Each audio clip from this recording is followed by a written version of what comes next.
Hey everybody, welcome to the Ramble. In this episode, I'm going to talk to you a little bit about the best teacher I ever had and the effect that he had on my life and still has on my life today. His name was Bill Cromwell. Mr. Cromwell was my English teacher in 8th grade, the last year of schooling before starting high school. It was a big year for me. It was a very important, sort of formative year for me, both as a writer and, as it turns out, as a political person. If I were the type of person to believe that I peaked early, and I like to think that I haven't peaked yet, but if I did peak early, if it turned out that I was the sort of person that peaked early, 8th grade was the year that I peaked. 8th grade was just an awesome year. I think in terms of my school career, that's when I peaked. I think I peaked early in terms of my school career because I'm pretty sure I peaked in 8th grade. The most obvious and immediate impact that Mr. Cromwell and his class had on me was, as I mentioned, as a writer. And for this, he can't quite claim full credit. The writing part of me was already being built and nurtured and influenced when I got to Mr. Cromwell's class by my 7th grade English teacher, who had been Mrs. Daniels. Janine Daniels was her name. And she had introduced me and the rest of our class to a curriculum in English called Writer's Workshop, which now I am very familiar with, but I had never even heard of before. And Writer's Workshop, as we were taught it and allowed to pursue it in 7th and 8th grade, basically meant that for the most part, except for grammar lessons here and there as the teacher deemed necessary, for the most part, our English lessons consisted of being able to write whatever we wanted. It was a wonderful program. It was an incredibly shaping, powerful, influential program in my scholastic career. It took someone who, at the beginning of my 7th grade year, before I entered Mrs. Daniels' class, was interested in maybe writing a little, or and it turned me into someone who knew I had to be a writer. Starting in 7th grade with Mrs. Daniels, but really came into focus in 8th grade with Mr. Cromwell. And he was such a great writing teacher. He was, to this day, even though I've had some fantastic writing teachers since. In college, I had 2 really amazing writing teachers named Douglas Scott Hessler and Alan Tinkler. They were both just phenomenal writing teachers. But I compare them to Mr. Cromwell. Mr. Cromwell is the best writing teacher I've ever had. Is the best teacher of anything I've ever had. He was so supportive. He was so good at finding the good things in a piece of writing. And remember, I'm 13, 14 when I'm writing this stuff. These are not, if I were to read some of the stuff that I wrote back then, today, I'm sure I would be just mortified by it. Even correcting for the age and the time that's gone by and the improvements that I've had since, it would be horrible, because teenagers by and large are horrible writers anyway. And even though I think as a writer I was a fairly precocious teenager, I think I in all modesty, I feel like I was better than most of my peers as a writer. I was still 13 or 14. I was terrible. I was not a good writer at all. But Mr. Cromwell was able to find the strengths in the writing, to find what I was good at and point those things out and encourage me to continue with those, but also to find the weaknesses and to tease those out as well and to say, here's what you need to do better, here's what you need to work on, and to do it in a way that never seemed insulting, that never seemed condescending, that never seemed discouraging. Quite the opposite. He said to me that one of the things I was really good at was reading the work of other writers, established writers, published writers, and imitating what they do, imitating their style. And that's certainly not something that you want to stick with if you're a writer. That's not something you don't want to spend your whole career imitating the styles of other writers. But that is an excellent starting point. Try to copy their style and try to figure out, as you're writing in their style, what it is that defines their style. Why is this writer's style what it is? Why is a book by Ernest Hemingway in a different style than a book by Stephen Crane or Frank Norris or Virginia Woolf or Jonathan Swift or Jane Austen or Mark Twain or anybody. What defines a particular writer's style? What is a style?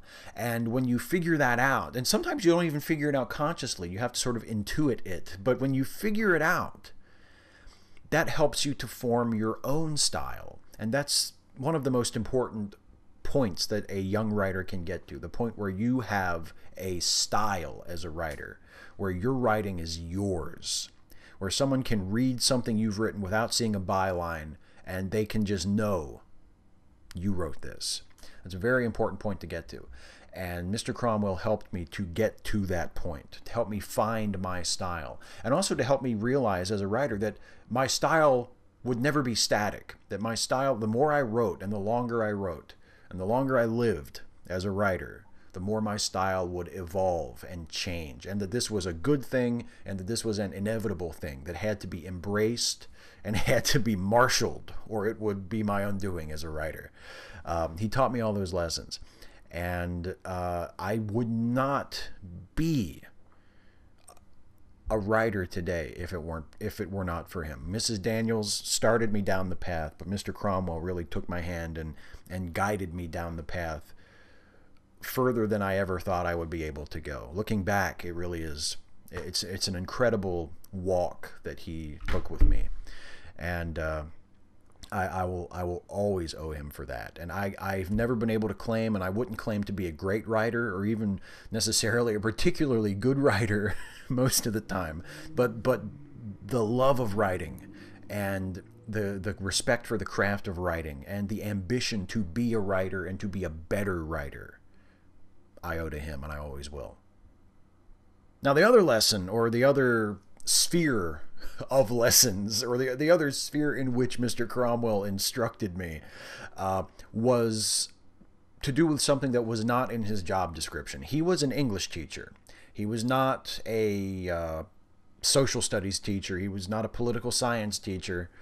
And yet, my political self, as it exists today, is I wouldn't say that he deserves sole credit or even the majority of the credit for me being the person that I am today politically, for me being liberal and progressive and atheist and skeptical. He doesn't deserve a huge amount of direct credit for that, but he started me down that road, because when I started in Cromwell's class, I was in the middle of my previously mentioned conservative phase, my young Republican phase, my Rush Limbaugh listening phase.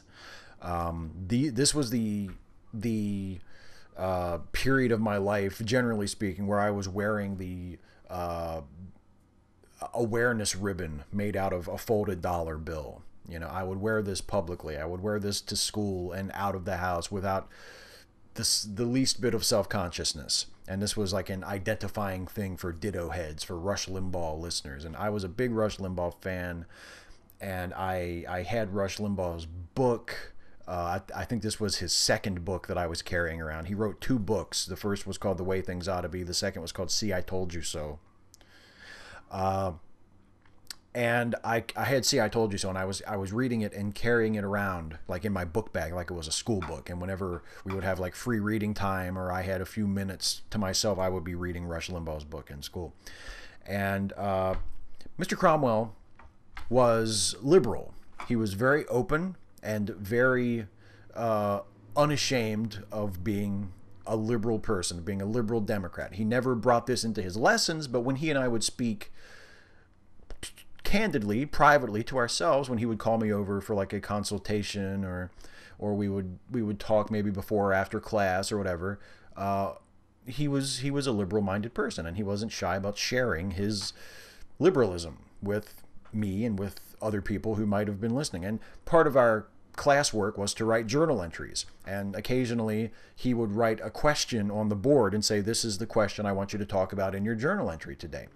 And sometimes the journal entry would have to do with a current event. And of course, political opinions got brought out from time to time, and I would write something political in my journal if I felt like it, and if I had something to say, and we would talk about it.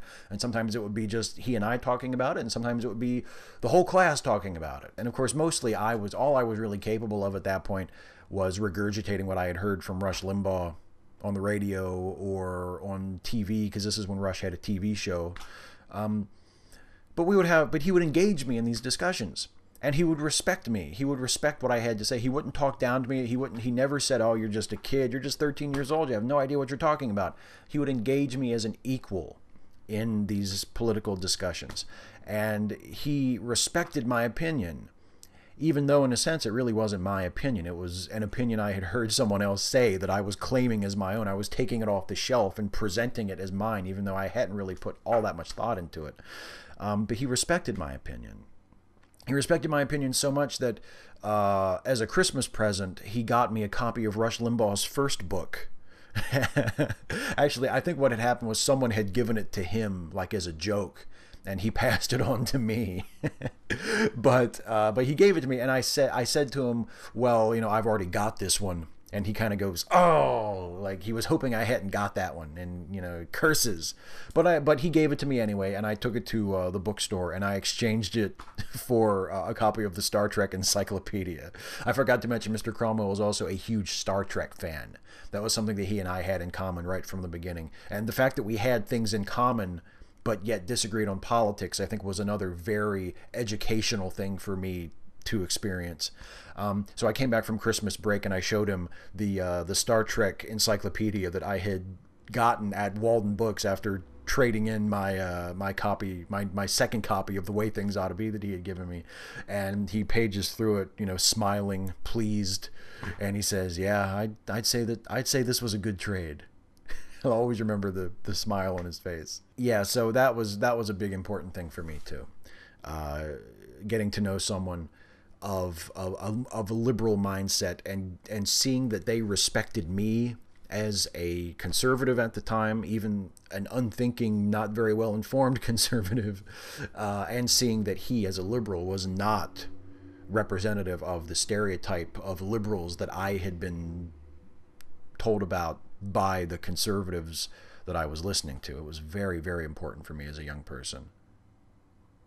The last day of 8th grade, we were all going around having everybody sign our yearbooks, and some of us had our favorite teachers sign our yearbooks, and I had Mr. Cromwell sign mine, of course, because he was my favorite teacher and one of my favorite people that I knew at that point. I mean, he was, almost an idol to me.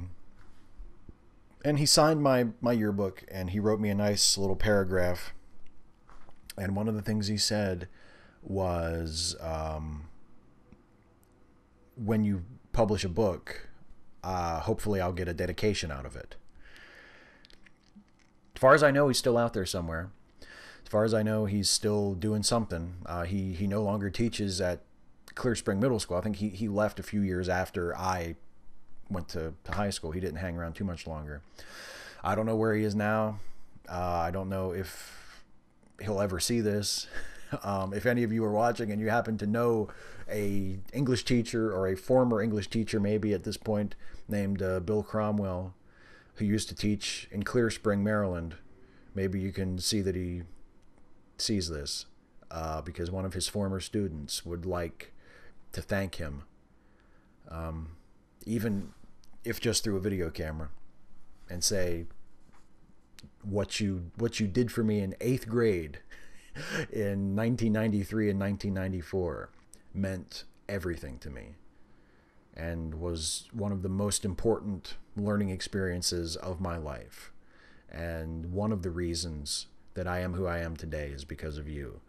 And if I ever do publish a book, and I'm not saying I will, but if I ever do publish a book, you have got that dedication. And I thank you for putting up with me at the time and what a smug little prick that I was. If you guys think I'm full of myself now, you should have known me when I was 13 or 14 years old, when I drew no distinction between confidence and arrogance. When I had to be I know there were times when I had to be the most insufferable little prick that you could ever imagine, that you could ever have the misfortune to meet. The most entitled, know-it-all little shit ever. And thankfully I've grown out of that, right? Yeah. Thank you, Mr. Cromwell. If you ever see this, thank you, thank you, thank you, thank you, thank you.